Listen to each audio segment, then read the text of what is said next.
평범하게 직장을 다니고 있는 30대 남자입니다.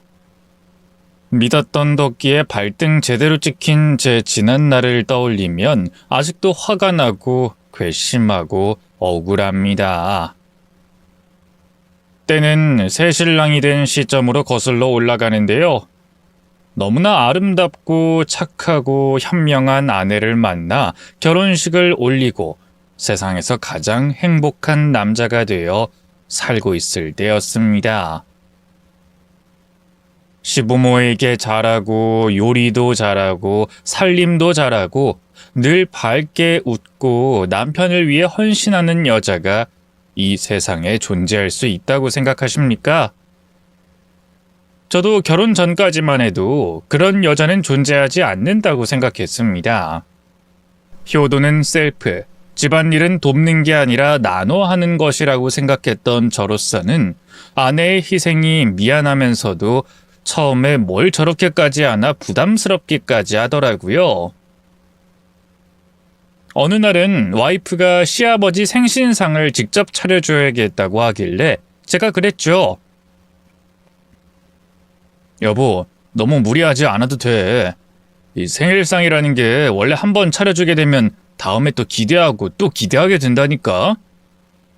그리고 따지고 보면 그건 자식인 내가 차려주는 게 맞지 며느리가 차리는 건 아닌 것 같아. 부모님 생신은 내가 알아서 챙길 테니까 당신은 그냥 가만히 있어. 싫어, 차려드릴 거야. 내 마음 가는 대로 하고 싶어. 아버님 건강도 지금 안 좋으시잖아. 조금이라도 더 건강하실 때 내가 차린 밥상 한 번이라도 더 드시게 하고 싶어서 그래. 그럼 내가 차릴게. 내가 자식인데 난 한 번도 아버지한테 생신상 차려드린 적이 없어. 며느리가 모든 걸 다 해야 한다는 건 좀 아니라고 생각해. 여보는 바쁘잖아.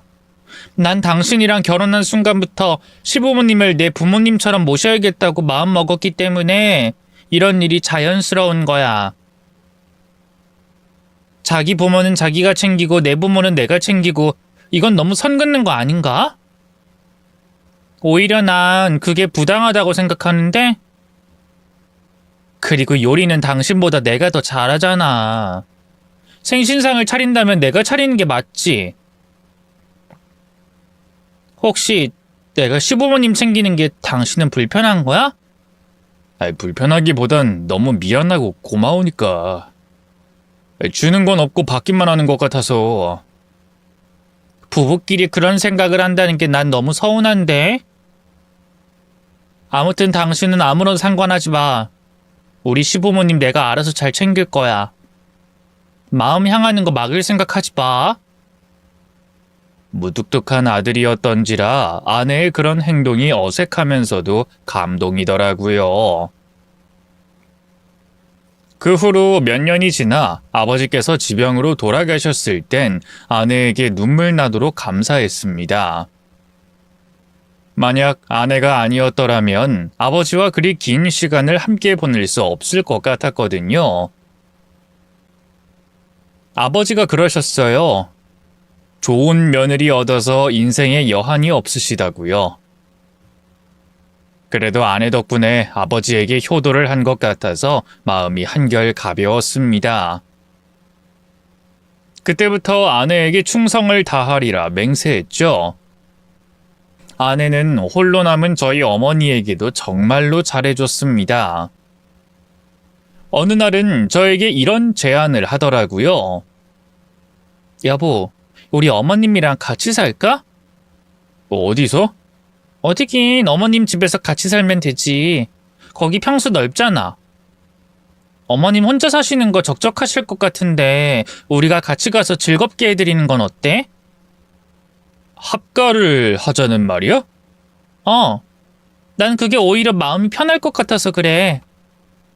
마음은 너무 고마운데 난 부모님이랑 합가는 좀 그래.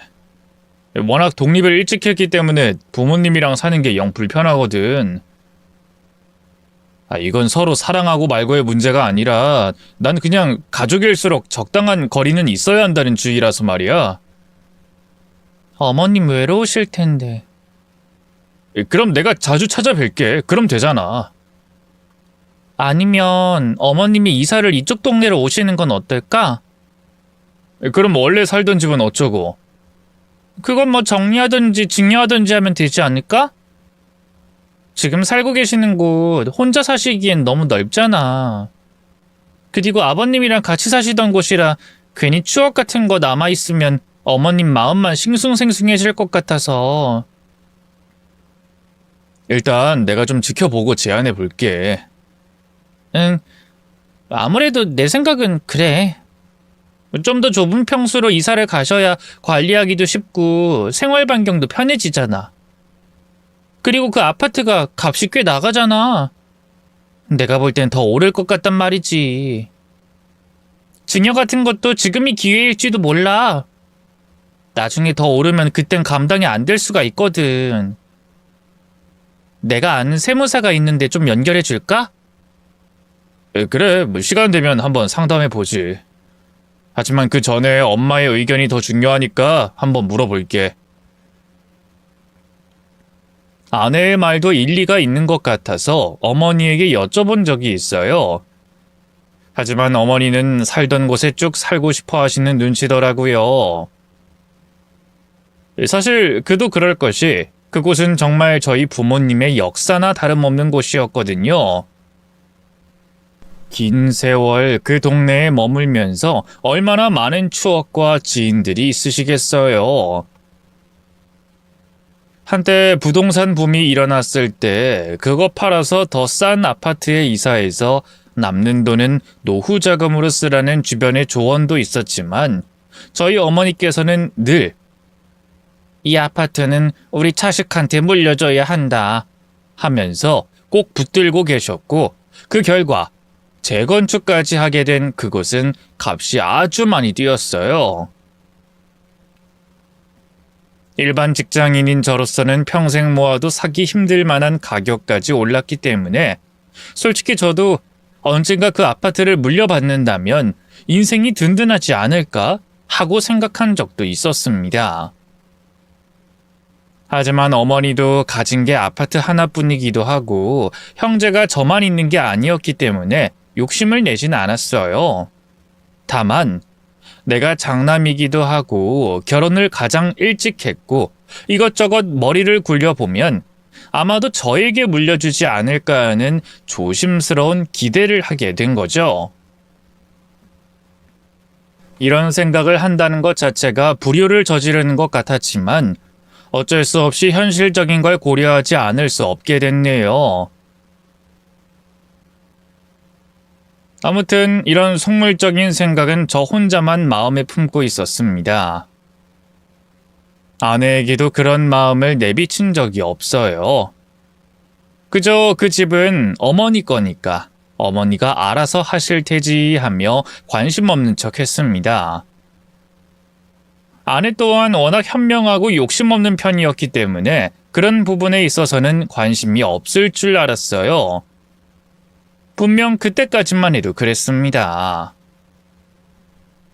아버지께서 돌아가신 이후로 아내는 더 열심히 어머니를 챙겼어요.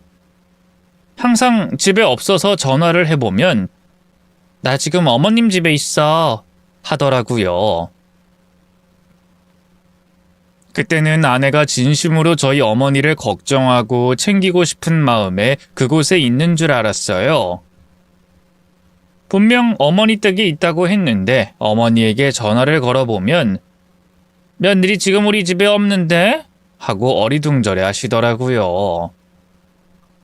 나중에 알고 보니 글쎄 그 아파트의 커뮤니티를 쓰고 있었다고 합니다. 머쓱해하는 표정으로 이렇게 말하더라고요. 아니, 그 아파트 헬스장이 너무 좋고 수영장도 있으니까 어머님 주민카드를 좀 쓰고 있었어. 동네 헬스장 등록해놨잖아. 거길 안 가고 굳이 버스 타고 거기까지 가서 헬스장을 이용했다고? 거기가 더 기구도 많고 사우나도 잘 돼 있단 말이야. 그리고 어머님 관리비에서 꼬박꼬박 이용료 나가는데 사용도 안 하시니까 돈 아깝잖아. 며느리인 내가 대신 써주는 거지. 근데 그거 다른 사람이 쓰는 거 불법 아닌가? 안 그래도 그것 때문에 당신한테 할 말 있어. 나 있잖아. 주민등록 주소를 어머님 댁으로 옮기는 건 어떨까? 아니, 커뮤니티 시설 그거 하나 때문에 주소를 옮기겠다고? 너무 좋아서 다른 데 갈 수가 없어. 이젠 더 빡세게 불법 이용자 잡는다고 하는데 등본상 주소지가 거기 있으면 주민으로 인정이 되잖아. 나 거기서 골프 연습도 하고 싶고 수영 강습도 배우고 싶어. 미리 옮긴다고 생각하고 그렇게 해놓으면 안 되나? 아이, 그럼 절차가 좀 복잡해지는데. 이상할 거 하나도 없잖아. 어차피 나중에 우리가 상속받을 거 아니야? 내 말이 틀려? 당신도 그렇게 생각하고 있잖아. 나중에 애 낳고 키우려면 좋은 동네로 이사 갈 수밖에 없는데 미리 상속받고 옮기면 안 될까? 자기가 어머님한테 잘 좀 말해보면 안 되냐고. 아이, 버젓이 엄마가 살고 있는데 어떻게 미리 상속을 해달라고 해. 요즘엔 다들 미리 그렇게 해. 미리 해야 절세도 하고 여러모로 편하다고. 이건 우리를 위한 일이 아니고 어머님을 위한 일이야. 돈 문제 관련해서 다들 시시하고 부끄러워하고 숨기기보다는 툭 까놓고 이야기를 나누는 게 더 건강한 방식이라고 난 생각해. 어머님도 그러시더라. 살고 있는 집은 장남한테 줄 계획이시라고. 그 마음 먹었을 때 상속받는 게 서로에게 좋지 않겠어? 도련님이 지금 결혼을 안 한 상태잖아. 만약 나중에 욕심 많은 동서라도 들어와서 집 내놓으라고 하면 어쩌려고 그래? 너무 걱정돼서 하는 말이야. 우리 가족들은 물론 우애 좋고 사이 좋지만 미꾸라지 한 마리만 잘못 들어와도 파국이라고. 난 이런 부분에 있어선 확실하게 미리 정해야 한다고 봐. 나중에 후회하는 것보단 솔직하게 말하고 요구할 건 요구해야 한다고 생각해. 당신은 누군가의 아들이기 전에 한 집안의 가장이잖아. 재산을 지키고 자격을 요구할 권리가 있는 거지. 솔직히 말해서 어머님 아프면 누가 돌보겠어? 당신이 돌보겠어? 도련님이 돌보겠어? 난 어머님이 아프면 당연히 내가 병간호하려고 요양보호사 자격증까지 준비하고 있는 사람이야. 아버님 갑작스레 돌아가시는 거 경험했잖아. 소중한 사람 떠나보내는 거 순식간이야. 영정사진 미리 찍어놓으면 오래 사는 것처럼 미리미리 상속해놓으면 우리 가족도 오랫동안 행복할 수 있지 않을까? 우린 부부잖아. 같이 노를 저어야지 따로 다른 방향으로 노를 저으면 되겠어? 아내는 솔직한 생각을 저에게 말해주더라고요. 아마 그때부터였을 겁니다. 아내가 점점 이상해졌고 낯설어졌어요. 예를 들어 어머니께서 방 2개를 하나로 합쳐서 크게 만들어 취미생활방으로 만든다고 공사를 하겠다고 하니 제 와이프가 기겁을 하며 말리더라고요. 안 돼요, 어머님. 거길 부숴버리면 복구하기 힘들어진단 말이에요. 그냥 있는 그대로 사세요. 네? 그리고 인테리어는 저한테 맡기세요. 아무래도 젊은 감각을 가진 사람이 관여하는 게 맞지 않겠어요? 그리고 알파룸을 창고로 쓰지 마시고 방 하나 만드시는 걸로 해요. 그게 더 효율적이에요. 그리고 화장실 쓰실 땐 세면대 밑에 물 안 들어가게 사용하셔야 돼요. 나중에 분해해보면 거기다 곰팡이 번져 있다고 하더라고요. 바닥에 줄눈 그런 거 하지 마시고요. 나중에 떼어낼 때 더 힘들거든요. 그런 말이 오갈 땐 제가 다 민망하더라고요. 아무리 예정돼 있다고 해도 그렇지 너무 밑도 끝도 없이 와이프가 관여를 하니까 분위기가 이상해졌죠. 어쨌든 그만큼 저희 어머니에게 잘하는 며느리였기 때문에 어느새 편해져서 저런 말을 하는구나 싶어서 넘겼습니다. 아내의 친구들과 함께 부부 동반 모임을 했을 때가 아직도 기억나요. 한창 술이 들어가서 왁자지껄한 분위기 속에서 아내의 친구 한 명이 제 아내에게 이런 말을 하더라고요. 야, 넌 그래도 부촌에 살고 있잖아. 부럽다 부러워. 거기 무슨 연예인도 산다며? 몇 번 헬스장에서 본 적은 있는데 뭐 워낙 많이 봐서. 대박이다 진짜. 우리 중에서 네가 제일 성공했지 뭐. 그런 아파트 사려면 우리 평생 숨만 쉬고 모아도 불가능한데 넌 그 젊은 나이에 고급 부촌에 입성을 하셨잖아. 에이 뭘. 살다 보니 이것도 너무 부족하더라고. 더 넓은 평수로 이사 가야지. 지금도 넓은데 더 넓은 곳에 가겠다고? 보기 겨웠다 진짜. 집 없는 사람 어디 서러워서 살겠냐? 살아보면 알아. 아파트는 거거익선이라고. 너희도 우리 동네 빨리 이사 왔으면 좋겠다. 도란도란 동네 친구로 잘 지내면 좋을 텐데. 대화를 듣는데 정말 황당하더라고요. 아내는 친구들에게 이미 그 아파트에서 살고 있는 것처럼 떠벌리고 다녔던 겁니다. 물론 시어머니 집을 제 집처럼 들락날락거리고 있긴 하지만 굳이 그런 거짓말을 절친들에게 했어야 하나 싶은 마음이 들어서 며칠 후에 넌지시 물어봤어요. 당신 친구들한테 왜 거짓말했어? 뭘? 거기 살고 있다고 했잖아. 엄마 아파트. 아, 그거? 그냥 설명하기 귀찮아서 거기 살고 있다고 한 거야. 예전에 그 누구더라? 고등학교 동창 중에 그 아파트 사는 애를 헬스장에서 만났거든. 여기 사냐고 하길래 그냥 엉겁결에 그렇다고 해버렸지. 그게 소문이 쫙 퍼진 거야. 어차피 시어머니가 살고 있기도 하고 나중에 우리 거기서 살 거잖아. 그래서 그냥 정정 안 하고 냅뒀지. 난 솔직히 좀 당황스러웠어. 뭐가? 좀 그렇잖아. 살고 있지도 않은 곳에 살고 있다고 하니까 내 입장에선 이걸 동조를 해줘야 하나 고쳐줘야 하나 표정 관리가 잘 안 됐다고. 내 성향상 거짓말을 잘 못하기도 하고. 당신은 그냥 가만히 있으면 돼. 내가 알아서 말하면 되지. 일단 거짓말을 한 것 자체가 난 이해가 잘 되지 않는다고. 친구들끼리 어디 살면 뭐가 어때서. 지금 사는 곳이 부끄러워? 당신이 그 애들의 습성을 몰라서 그래. 겉으론 서로 위하는 척 아껴주는 척 해놓고 뒤에서는 뒷담화 장난 아니라니까? 쟤들이 예전에 나 구린 아파트 산다고 얼마나 비웃었는지 알아? 시집 잘못 갔다고 얼마나 뒷담화를 해댔는데. 그래, 뭐 솔직히 무시당하고 싶지 않았어. 여태껏 날 무시만 하던 애들이라 한번 코를 납작하게 만들어주고 싶었어. 내 열등감이 이렇다는데 어쩔 거야. 내가 뭐 범죄를 저지른 것도 아니고 다른 사람한테 피해를 준 것도 아니고 그냥 거짓말 딱 한 번 한 거잖아. 그게 그렇게 정색할 일이야? 그럼 그 친구들을 안 만나는 게 맞는 거 아닌가? 서로에게 득될 거 없는 사이잖아. 왜 서로 뒷담화를 하는데 계속 연기하면서까지 만나는 건데? 당신도 득될 거 없는 친구들 맨날 만나서 하던 얘기 또 하고 또 하면서 술 마시고 놀잖아. 그거랑 같은 거야. 아무튼 별것도 아닌 거 가지고 말꼬리 잡지 마. 피곤해.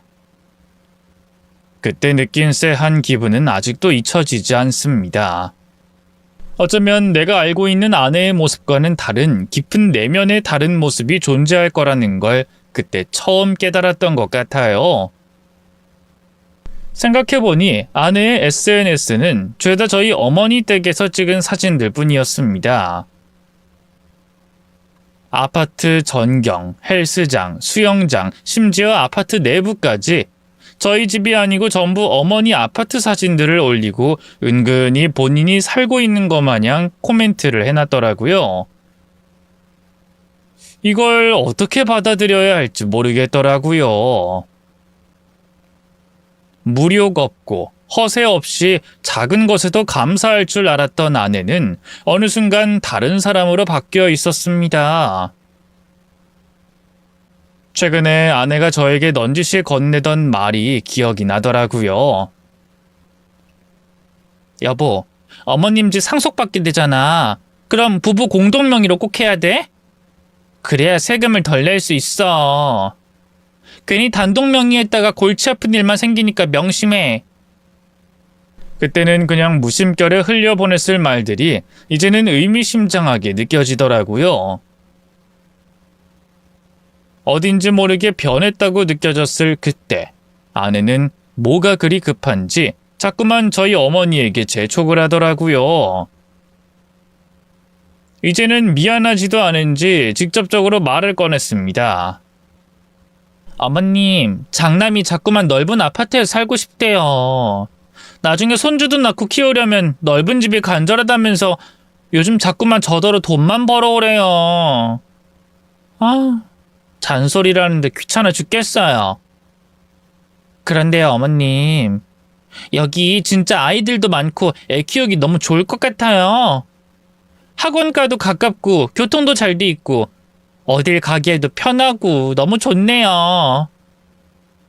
누가 봐도 집 내놓으라는 말을 아무렇지 않게 하더라고요. 저희 어머니는 애써 웃으며 그래, 조만간 넓은 집 살게 해줘야지 그럼 하면서 대충 알아들으셨지만 와이프의 기세는 꺾을 수가 없었습니다. 한때는 그게 너무 고민이었던지라 친구들에게 토로한 적도 있어요.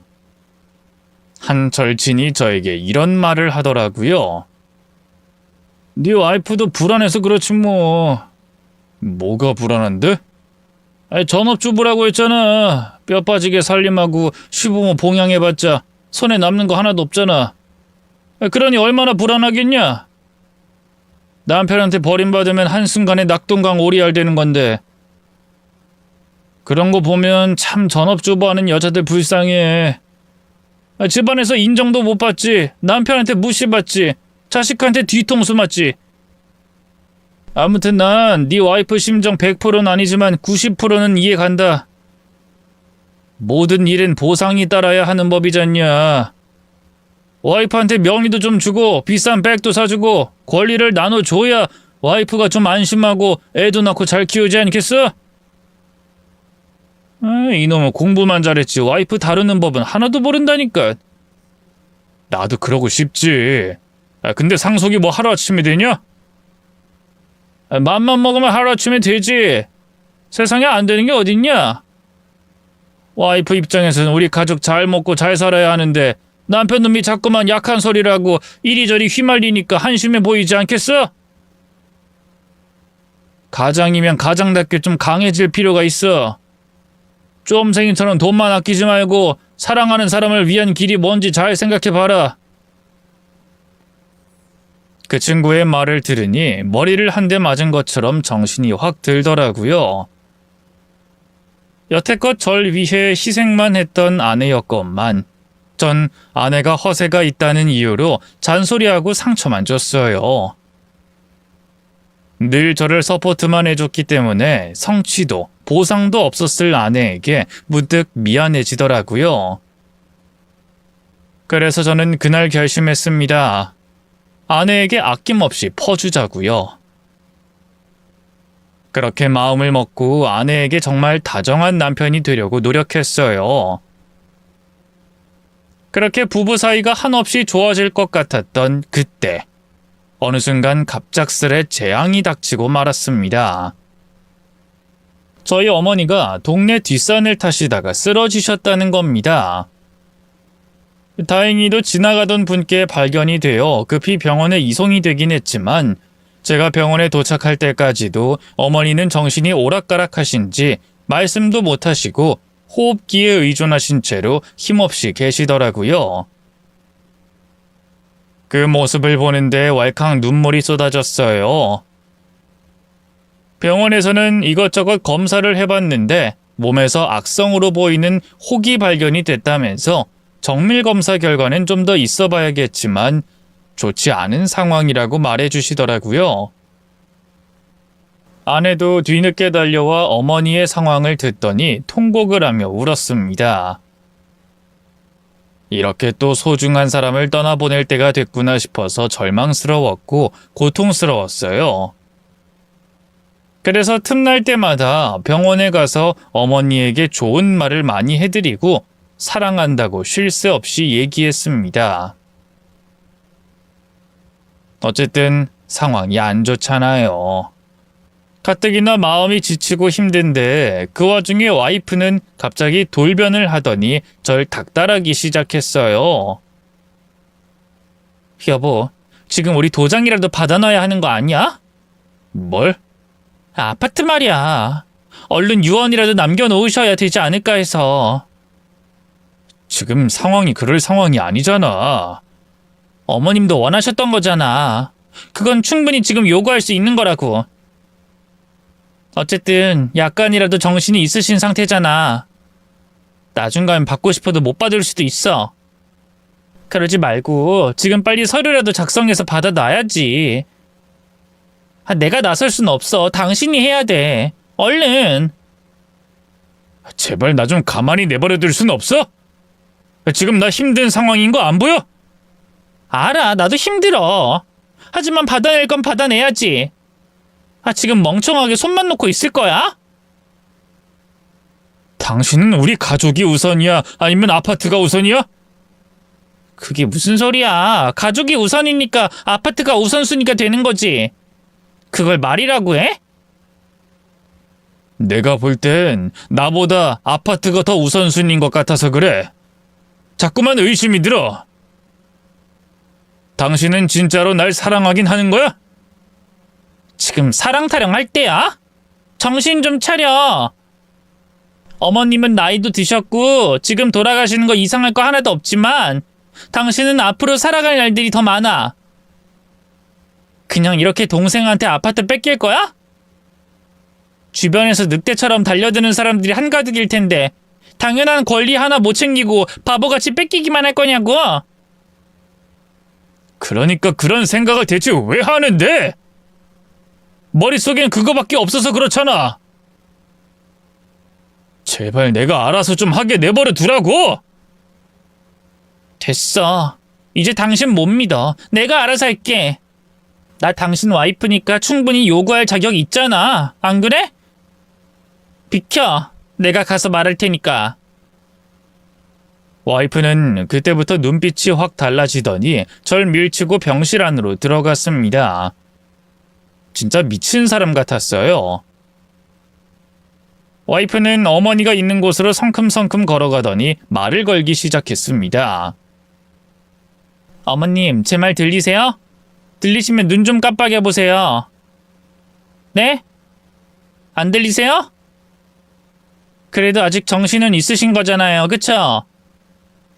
저희도 저희 입장이 너무 급해서 그래요.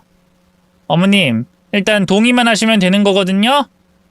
원래 사시던 아파트 장남 물려주겠다고 하셨잖아요? 그거 확실하게 하고 싶어서 그래요. 지금 이 상황 저로서는 너무 당혹스럽지만 어머님 입장에서도 너무 안타까운 일인 거 알아요. 이왕 이렇게 된 거 솔직하게 털어놓을게요. 저희 그 아파트 꼭 받아야겠어요. 그거 못 받으면 저 어머님 아들이랑 이혼할 거니까 그런 줄 아세요. 여태껏 저 며느리로서 못한 거 없잖아요. 그러니까 어머님, 죽기 전에 아파트 주고 가세요. 네? 도저히 듣고 싶지 않아서 뒤늦게 병실로 들어가 아내를 말려봤지만 아내는 이미 반쯤 정신이 나가서 어머니에게 계속 말을 붙이더라고요. 제발 어머니가 이 말을 기억하지 않으시길, 부디 듣지 못하시길 바라고도 바랬습니다. 하지만 그때 정말 병원이 들썩일 만한 일이 일어나고 말았습니다. 저희 어머니가 갑자기 몸을 벌벌 떠시더니 벌떡 일어나신 겁니다. 일어나시면서 호흡기가 떼졌고 저는 물론이고 병원 전체가 술렁이고 난리가 났어요. 저희 어머니는 흥분을 감추지 못하고 며느리에게 삿대질을 하며 욕을 하셨고 갑작스레 일어나신 탓에 금방 어지러우셨는지 또 털썩 누워버리셨습니다. 그리고 중얼거리셨어요. 어떻게 지금 아파트 얘기를 할 수가 있어? 며느리가 아주 사람 속을 뒤집어 놓네. 내가 절대로 용서 안 할 거야. 내가... 순간적으로 일어난 일이었지만 너무 강렬했기 때문에 아직도 그 순간을 잊을 수가 없어요. 정신이 오락가락했던 어머니를 단숨에 벌떡 일어나게 했으니 와이프에게 감사하다고 해야 할지 참 난처하더라고요.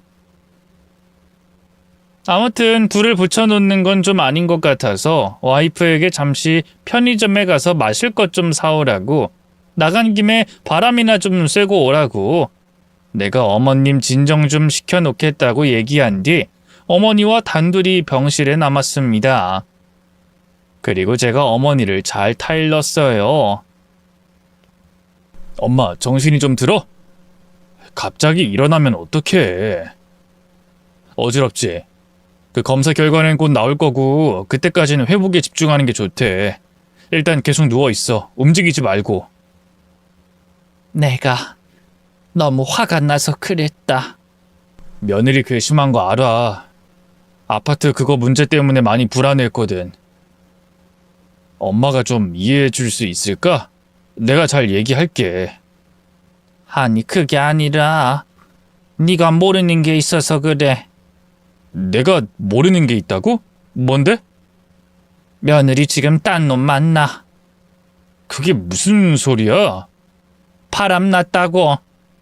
딴 놈이랑 아주 잘 만나고 있더라. 엄마가 그걸 어떻게 아는데? 어떻게 알긴. 우리 집에 친히 초대를 해서 알지. 자꾸만 옆집 아줌마가 나더러 아들 말고 젊은 총각은 왜 자꾸만 오냐고 해서 핸드폰으로 누가 왔는지 들여다보니까 나도 모르는 남자가 떡하니 있더라고. 아주 당당하게 차까지 끌고 왔는지 입차 기록까지 다 떠 있더라.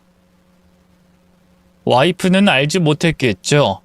그 아파트 주민만 쓸 수 있는 어플이 하나 있었는데 거기에 초인종을 누른 사람들은 전부 사진으로 기록이 되고 있었습니다. 저희 어머니가 발도 넓으시고 활동 반경도 넓으셔서 이런저런 이유로 집을 비우실 때가 많았거든요. 그럴 때마다 와이프는 어머님 집 청소를 해주러 가야 한다고 자주 외출하곤 했는데 누군가를 만나고 있을 줄은 꿈에도 몰랐습니다. 그때부터 심장 뛰는 소리가 귀에서 들리고 숨이 가빠지더라고요. 그때까지만 해도 혹시나 하는 마음으로 어머니에게 기록된 사진을 보여달라고 했습니다. 어머니는 저에게 핸드폰을 건네주시더라고요. 그 어플에 들어가 남자의 정체를 확인한 저는 그 자리에서 고개를 숙이고 통곡하고 말았습니다. 이럴 순 없었어요. 둘에게는 그럴 틈이 분명 없었는데 왜? 자꾸만 부정하게 되더라고요. 상간남으로 의심되는 그놈은 다름 아닌 제 절친이었습니다. 얼마 전까지만 해도 아내에게 사랑을 퍼주라고, 보상을 해주라고 저에게 진심 어린 이야기를 해줬던 그놈 말입니다. 그놈이 저희 어머니 집에 초인종을 눌렀고 사진이 박제돼 있더라고요. 아마 그런 기록이 남아있을 거라는 걸 둘은 꿈에도 몰랐겠죠. 어머니도 그 사실을 최근에 아시고는 아들에게 말을 해줄까 말까 깊은 고민에 빠졌었다고 했습니다. 며느리를 따로 불러 타일러 볼까? 아들에게 몰래 증거를 넘겨줄까? 수없이 고민을 하시다가 갑자기 쓰러지게 된 것이고 그 와중에 며느리는 아파트 타령이나 하고 앉아있으니 당연히 화가 날 수밖에 없으셨겠죠. 엄마, 앞으로의 일들은 내가 알아서 할게. 엄마는 엄마 건강에만 신경 쓰면 돼. 그리고 며느리가 무슨 말을 해도 절대로 티내지 마. 괜히 엄마가 상처받는 거 싫어. 그렇게 어머니를 안심시켰지만 머릿속은 아주 지옥이었습니다. 나에게 닥친 이 고난을 어떻게 헤쳐나가야 할지 도저히 감이 잡히지 않더라고요. 더 용서하기 힘들었던 건 상간남 그놈도 유부남이라는 사실입니다.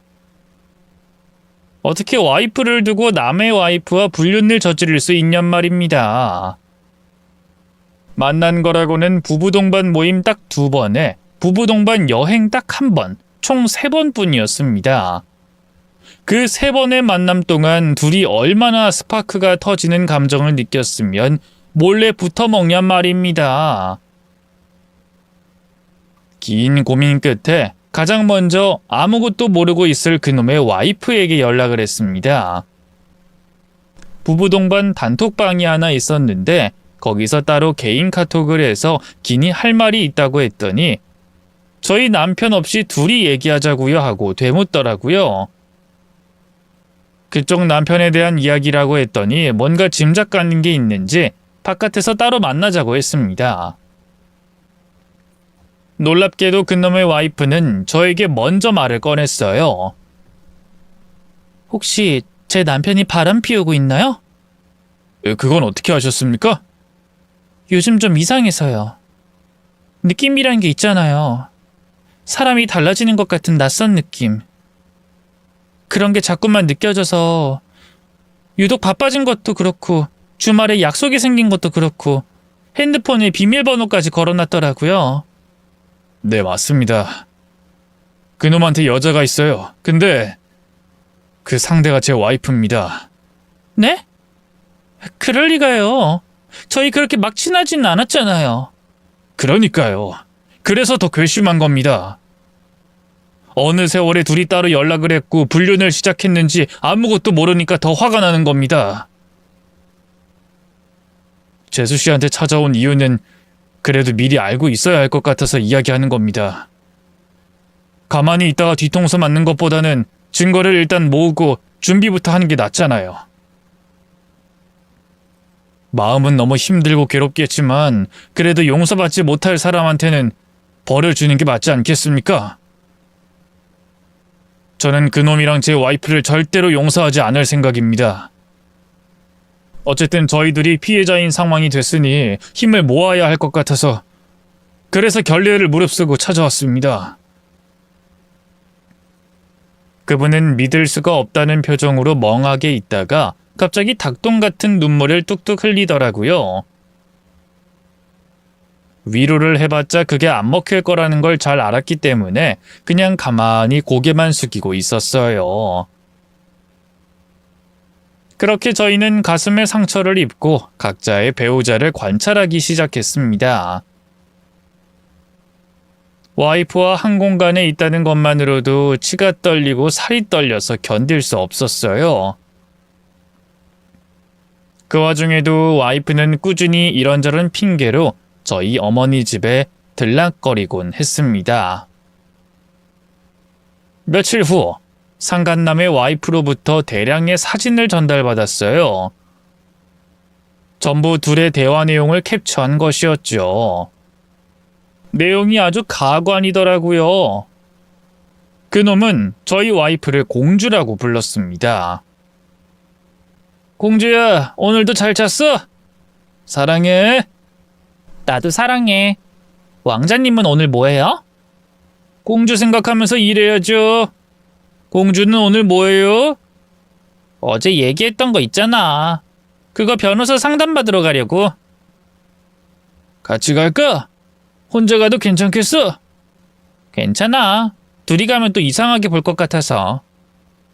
이번에 가서 정확하게 물어보려고. 내가 가져올 수 있는 재산이 얼마만큼이나 되는지. 혼인생활 10년 이상 하면 재산 분할 가능하다고 하니까 그때까진 버텨보려고. 어쨌든 이번에 아파트까지 공동명의로 해버리면 그것도 분할 대상이니까 가져올 게 더 많아지겠지.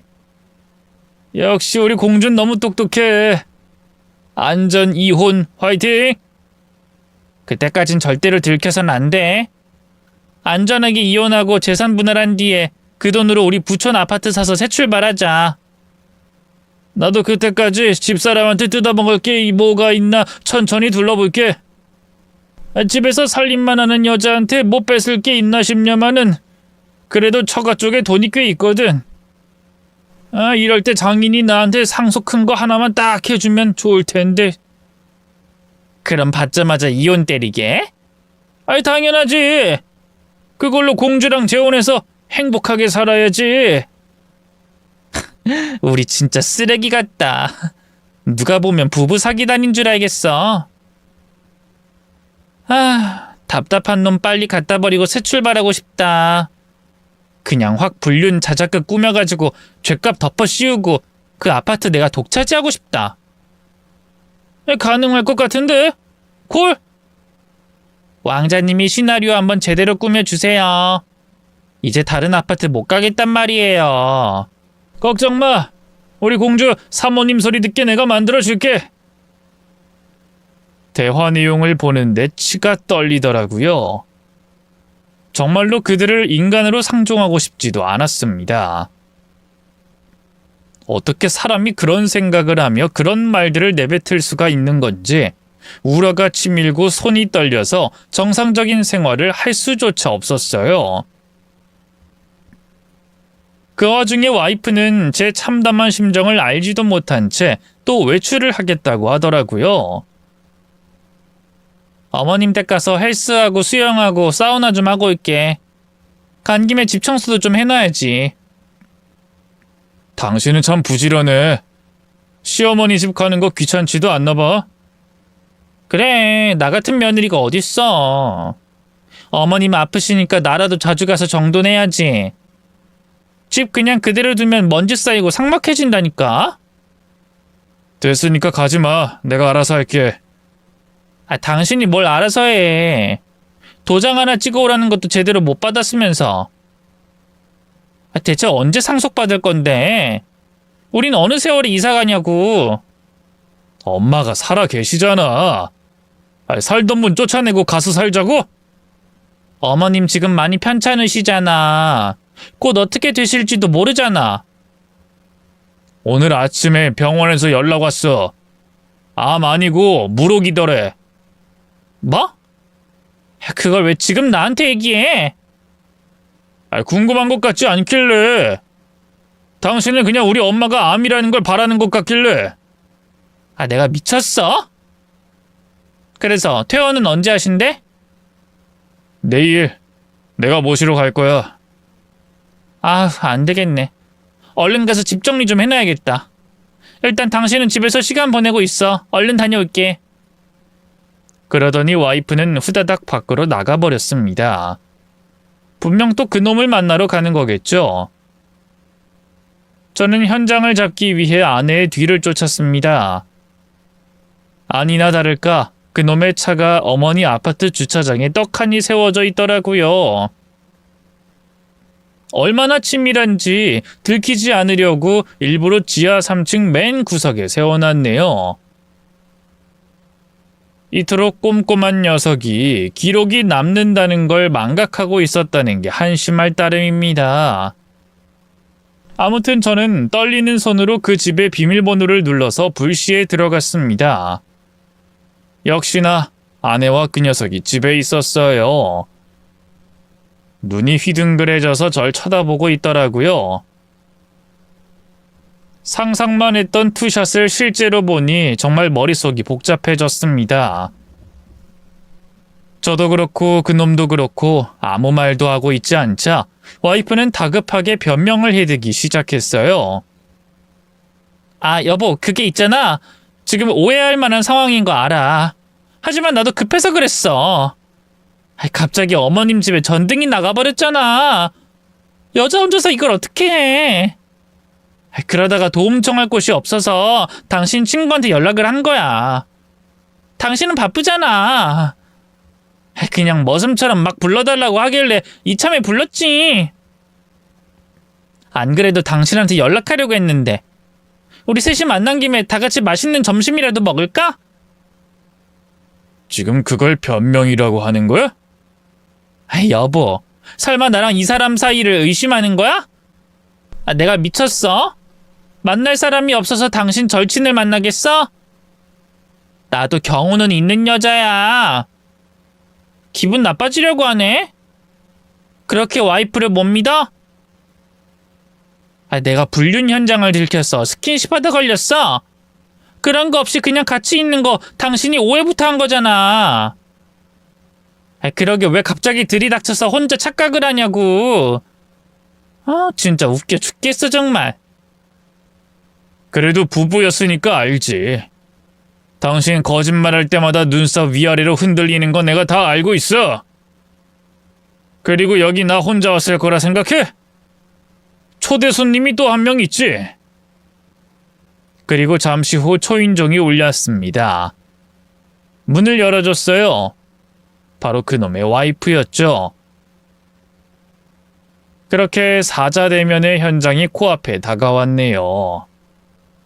그놈은 와이프를 보자마자 바로 땀을 뻘뻘 흘리면서 모든 게 오해라고, 나 이 여자랑 아무 사이도 아니라고 해명을 실컷 하더라고요. 그놈의 와이프는 가만히 듣더니 결국 손을 들어 그놈의 뺨을 내리쳤습니다. 그리고 그 자리에서 이혼을 선언했어요. 증거 다 모았어. 뻔뻔하게 변명할 생각하지 마. 이혼 소송, 상간녀 소송 죄다 할 거니까 각오하라고. 재산 분할 잘해서 성공적으로 이혼할 거라고? 꿈도 야무져. 어디서 굴러먹다 온 거지 발사계 주제에 감히 날 농락해? 우리 집안을 만만하게 봤다 이거지? 네가 나한테 뺏어갈 건 단 한 푼도 없다는 걸 명심해. 걸친 거 하나 없이 맨몸으로 장가온 주제 참 오만하네. 유책 배우자들끼리 탈탈 털린 채로 어디 한번 사이좋게 잘 살아봐. 누가 뭐래? 똥 묻은 것들끼리 진흙탕에서 굴러먹든가 말든가 내 할 바 아니지. 그랬더니 그놈은 갑자기 무릎까지 꿇더니 눈물 콧물을 쏙 빼며 다신 안 그러겠다고 처참하게 빌더라고요. 그러더니 아주 희대의 명언을 날렸습니다. 저 여자가 날 꼬신 거야. 꽃뱀이야. 술 먹이고 날 덮쳤다니까? 난 그냥 당한 거야. 협박을 해대니까 나도 받아주는 척 한 거라고. 난 진짜로 당신밖에 없어. 나도 너무 힘들었고 괴로웠어. 그때부턴 제 와이프도 눈이 뒤집혀서 그놈의 머리채를 잡고 등을 때리고 온갖 육탄전을 이어가더라고요. 저희 어머니 집에서 아수라장이 펼쳐졌으니 이 얼마나 이상한 광경입니까?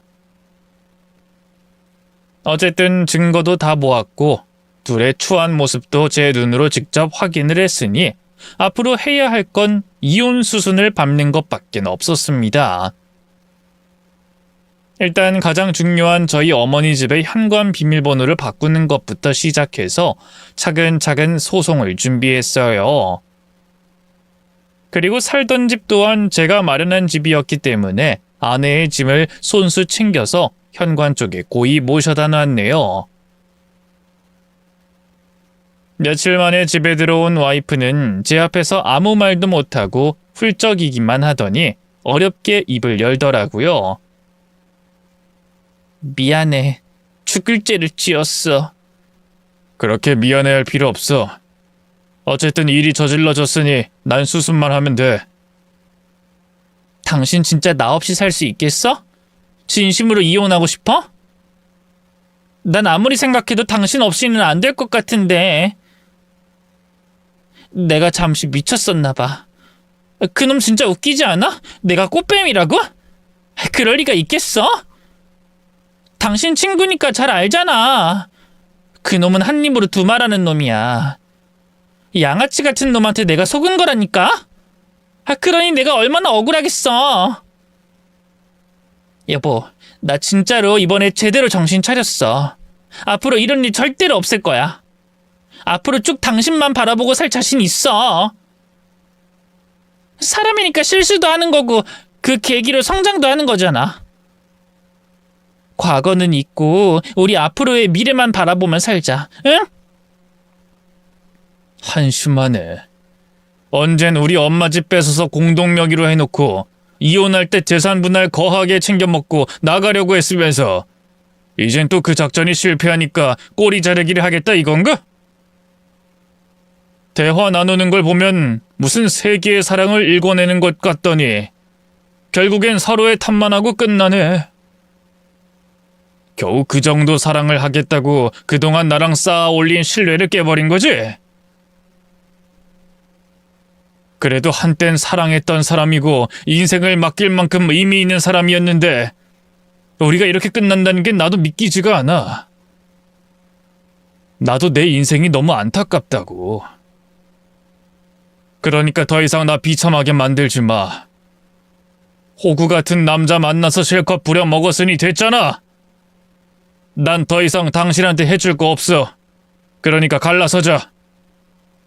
할 수 있는 건 다 할게. 신뢰는 다시 쌓으면 되고 감정은 다시 살아나게 할 수 있어. 나만 믿으면 내가 알아서 다 할 테니까 한 번만 나 좀 봐줘. 나 진짜 당신 없으면 끝장이야. 짐 싸놨으니 그거 들고 나가주면 돼. 그리고 SNS에 올렸던 사진들은 다 지워주라. 남의 집 올리는 거 그거 범죄나 마찬가지거든. 그리고 엄마 집 현관문 비밀번호 바뀌었고 카드도 이제 안 먹힐 테니까 애쓸 필요 없어. 너무 냉정하잖아. 그래도 나 당신 부모님께 최선을 다했어. 최고의 며느리였다고 자부할 수 있어. 돌아가신 아버님이 했던 말 기억 안 나? 나더러 복덩이라고 하셨어. 내가 냉정해? 네가 최고의 며느리였다고? 죽어가는 우리 엄마 귀에다 대고 죽기 전에 아파트 주고 가라는 며느리가 훌륭한 며느리야? 그게 제정신이냐고? 난 그때 이미 너에 대한 정이 다 떨어졌고 꼴도 보기 싫었어.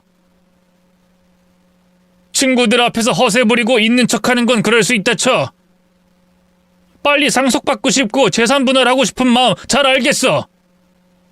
하지만 사람이라면 절대 해서는 안 될 말이 있는 건데 당신은 선을 한참 넘었어.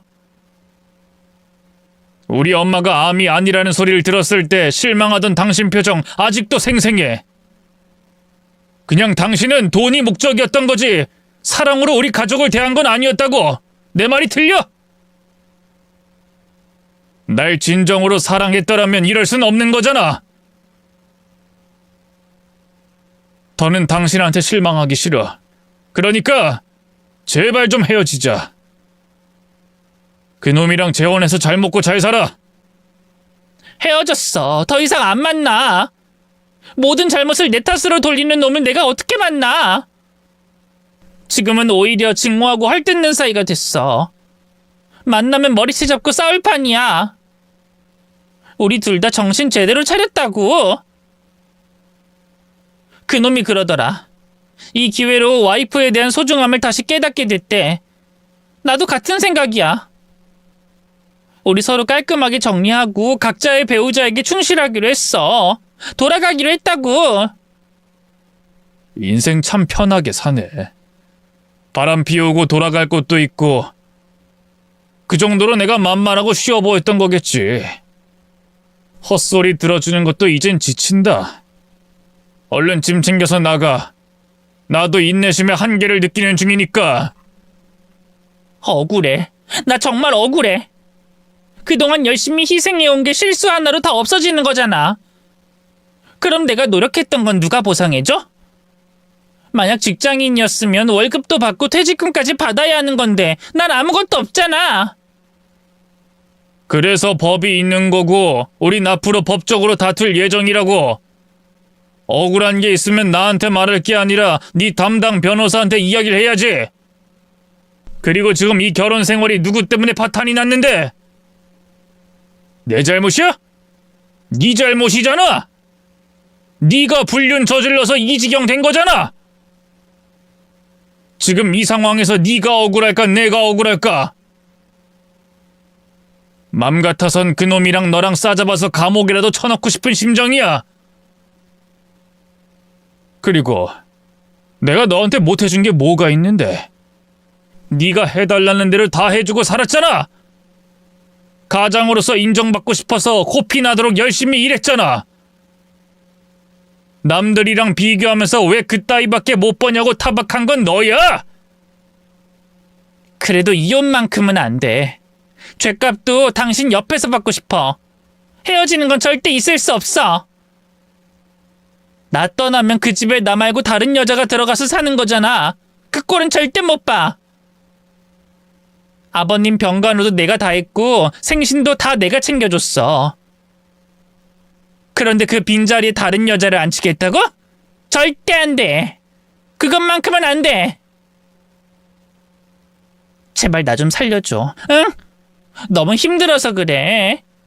당신 놓치면 내 인생 완전히 끝난다니까? 그렇게 와이프는 한참을 빌었다가 화냈다가 협박했다가 울었다가 고집을 피우면서 시간을 끌다가 결국 제풀에 지쳐 돌아갔습니다. 평소에 그런 생각을 하고 있었다는 게 너무 어이가 없었고 저와의 사랑보다는 그에 딸려오는 금전적인 이득에 더 관심이 있었던 것 같아 이번 기회로 그 사람에게 많이 실망했네요. 어쨌든 소송을 했고 결과적으로는 나름 잘 끝났습니다. 물론 상간남 소송도 진행했고요. 그놈은 친구들 사이에서 완전히 매장당한 상황입니다. 소문을 들어보니 제 전부인과는 완전히 끝난 사이인 것 같더라고요. 그렇게 유난 떨면서 불륜을 저질렀으면 지들끼리 잘 살기라도 하던지. 여러모로 한심스럽습니다.